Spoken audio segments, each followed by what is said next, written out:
de votre choix? Alors évidemment, à l'intérieur, comme il y a 7 étapes pour l'alchimie, il y a 7 principes. Le premier, c'est le sel. Le sel, c'est la partie la plus fixe d'un corps. Quand vous prenez une plante et que vous essayez de la brûler, de la calciner, il restera toujours quelque chose. Donc on peut imaginer que chaque corps qui est dans notre monde a une partie indestructible. Et ça, c'est ce qu'on appelle le sel. Reste. Oui, c'est un principe qui reste. On peut faire n'importe quoi, ça restera. Et ça, on l'appelle le sel. Le deuxième principe, c'est celui qu'on appelle le soufre. Et le soufre, c'est la partie active. Et on peut imaginer que dans chaque corps, eh bien, il y a une partie active. Si je reprends la plante de mon exemple de tout à l'heure, eh bien, ça serait les huiles essentielles. C'est-à-dire ce qui fonctionne, ce qui est animé. D'ailleurs, si on reprend le parabole avec notre corps humain, le sel, ça serait le corps. Le soufre, ça serait l'âme, c'est-à-dire c'est ce qui nous anime. Quand on tombe inanimé, c'est pas parce qu'on bouge pas, c'est parce qu'on a perdu son âme. Et d'ailleurs, on vous réanime, donc on vous rend votre âme. Et l'âme nous conduit au mouvement. Et enfin, le troisième principe, le principe le plus volatile, le plus subtil, c'est ce qu'on appelle le mercure. Et le mercure, par exemple, pour la plante, ça serait l'alcool tiré de la plante. Donc la partie la plus subtile et la plus volatile. Et pour l'être humain, ça serait l'esprit, le spiritus. C'est corpus, animus, spiritus, le corps, l'âme et l'esprit. Qu'on retrouve dans toutes les voies initiatiques ou qu'on retrouve dans toutes les voies initiatiques ou religieuses, en tout cas dans les systèmes judéo-chrétiens, où on va parler d'éléments bien définis, le feu, l'air, l'eau et la terre, mais par exemple les extrêmes orientaux parlent directement de 5 éléments.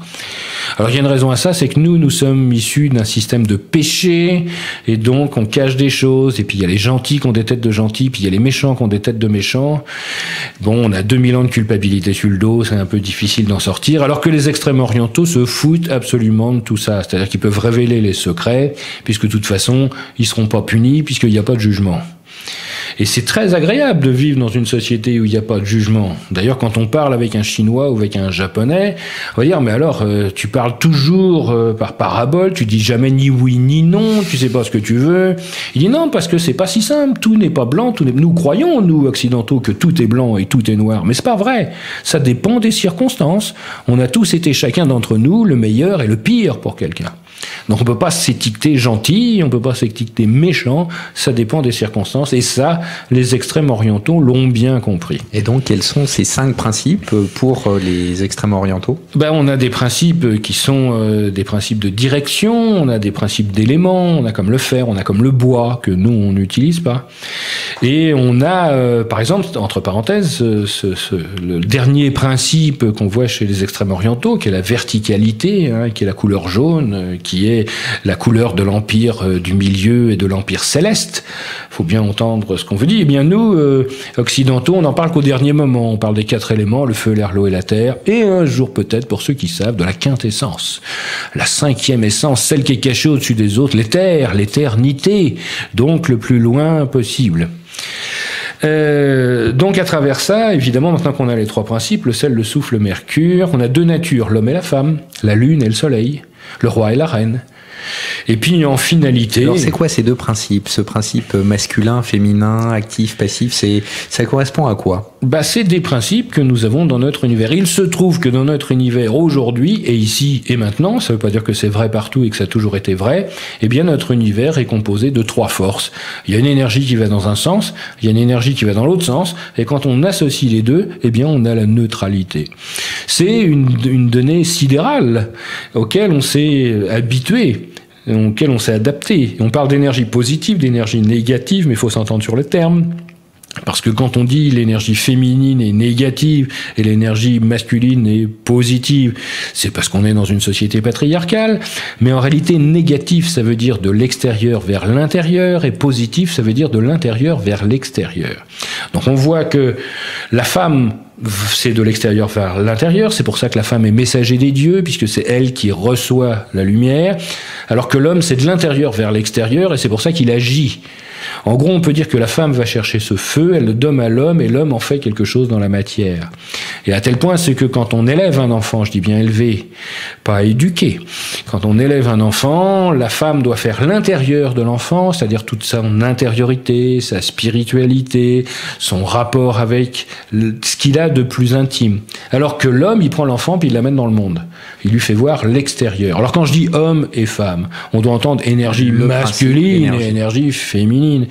On n'est pas tous manichéens, 100% d'énergie masculine, 100% d'énergie féminine. On a des mixtes de tout ça. Et quand on travaille sur le grand œuvre, il faut être l'un et l'autre, réunir. Oui, alors comme on est très mauvais mystique, il faut pas qu'on soit l'un et l'autre, parce que ça c'est très difficile. Moi j'aurais pas la moindre idée de savoir quel est mon pourcentage d'énergie masculine et féminine et comment je vais rabioter une pour remplir l'autre. Donc j'ai pas la moindre idée, et c'est pour ça qu'on va le faire à l'extérieur de soi. On va faire ça dans un creuset. La première chose qu'on va faire, c'est qu'autour de nous... Alors à l'extérieur de soi, vous nous dites que... Quand on est dans l'alchimie opérative, on va faire des choses dans le creuset ou dans les ballons, etc. On va faire des choses à l'extérieur et qui vont se passer aussi à l'intérieur. Oui. Il y a un rapport intime. Évidemment, parce que sinon ça servirait à rien. Le but du jeu est quand même... Évidemment. Alors, on fait brûler un truc dans un creuset à côté. Et on va vivre des choses en même temps, pareil. Évidemment. Imaginez, on va être côte à côte. On va mettre ensemble notre creuset dans le foyer. On va mettre le même métal et le mien va fondre et pas le vôtre. On aura fait exactement la même chose. Ça va être quoi à votre tête? Vous croyez que vos émotions vont pas se manifester? Et puis quand vous allez travailler tout seul et que vous allez faire l'expérience 10 000 fois et puis qu'il va rien se passer, vous croyez pas que vous serez en colère?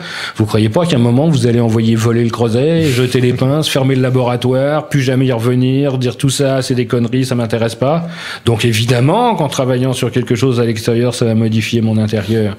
Et on peut imaginer que si je suis capable de passer à travers ça, eh bien, le creuset, cette fois, le métal qui est dedans, il va fondre. Et quand il va fondre, il va s'agiter. Mais l'agitation qui va sortir, est-ce que ça va être celle du métal ou celle de l'expérimentateur? Et quand l'agitation sera partie, est-ce que ça sera celle du métal ou de l'expérimentateur? Donc on peut imaginer, bien sûr, qu'en travaillant sur mon creuset, je vais me modifier moi-même. Et le grand œuvre, on l'a vu, c'est excessivement simple, hein. C'est à l'intérieur d'un réceptacle de faire cohabiter pacifiquement ces deux énergies, mais en même quantité. Autant de lune, autant de soleil. Associer les deux. Et s'ils sont égales et qu'ils sont dans une situation où ils peuvent se marier, eh bien, ils vont faire un enfant. Et l'enfant, ça va être la pierre philosophale. C'est la cohabitation pacifique des contraires. Donc comment fabriquer le grand œuvre? C'est pas compliqué, hein. Puisque cette énergie, ces deux énergies lunaires, solaires, homme-femme, il y en a partout dans l'univers, elle est tout autour de nous, hein. Donc il va falloir d'abord prendre ça, mais quelle idée j'ai de la proportion d'énergie masculine ou féminine dedans? J'en ai pas la moindre idée, hein. Alors qu'est-ce que je vais faire? Je vais prendre un panier qui est capable de contenir l'énergie masculine et rien d'autre. Après, je vais prendre un autre panier qui est capable de prendre l'énergie féminine et rien d'autre. Il faut non seulement que ça soit la même énergie, mais en la même quantité. Donc il faut que ça soit les mêmes paniers et qu'ils soient vides. Parce que s'il y a déjà quelque chose dedans, même si c'est plein, quand je les mélangerai, eh bien, il n'y aura pas la même quantité. Donc ce qui veut dire par là que maintenant que j'ai ces deux paniers qui contiennent exactement la même quantité d'énergie différente, j'ai plus qu'à les mélanger tous les deux. Et si je les mélange et que je le fais correctement, eh bien, de ce mixte-là, il va en sortir quelque chose qui est la pierre philosophale. Donc, très simple, hein. Je résume. Va chercher l'énergie qui est partout dans l'univers qui contient ces deux parties. Fabrique deux paniers pour séparer une énergie de l'autre dans les mêmes quantités. Une fois que c'est fait, rassemble les deux paniers, marie-les et attend que l'enfant naisse. Voilà. Alors, faisons ça, effectivement, partons de la fin.